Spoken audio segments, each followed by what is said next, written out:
Do you recognise this little building behind me? No, it's not Hogwarts, it's Sydney University, one of Australia's largest and most elaborate sandstone buildings. So the university in Sydney was founded in 1850, and this building was started in 1854 in Gothic Revival architecture. Sydney University is also one of the first universities in the world to admit women to study, and that happened in 1881. So the university was built here right up high on a prominent hill, and that was all making a statement. Finally, Sydney had a sophisticated institution, a university, and putting it up here on the hill was all about showing it off. We were finally a sophisticated city. So it was put up here where everyone could see it with a big long tree-lined driveway. It was all very grand, and the building is absolutely incredible.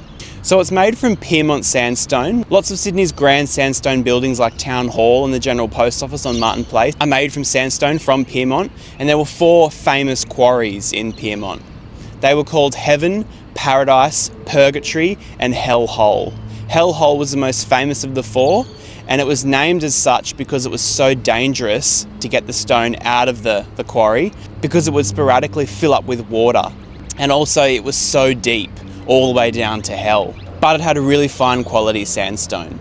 So this building has the most incredible elaborate facade, and it features quite a few gargoyles. Gargoyles are very important to the Gothic Revival architectural style.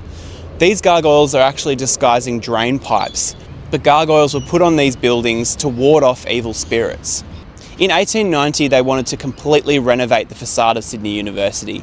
They wanted to add a crown-shaped spire on top of the bell tower behind me. They also wanted to extend the building to the north and add a Tudor-style arch and then a tall lead spire to rival the bell tower on the end of the Great Hall. They also wanted to add a carillon of bells in the tower. However, due to financial pressures, these plans were abandoned. Although the main renovations were cancelled, the idea of putting a carillon in the bell tower was still popular. And this didn't happen until 1928, when a carillon of bells was purchased in England.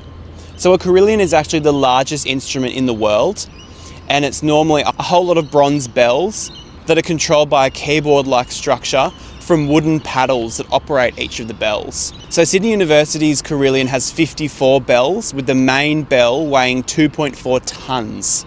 And so it's a pretty serious piece of equipment. So when it arrived in a ship from England in Darling Harbour, the bells were actually paraded through the city on wagons towed by horses up to the hill to the university, then they were craned into place. And the carillon at Sydney University is actually a war memorial to commemorate the men and women who gave their lives during the First World War.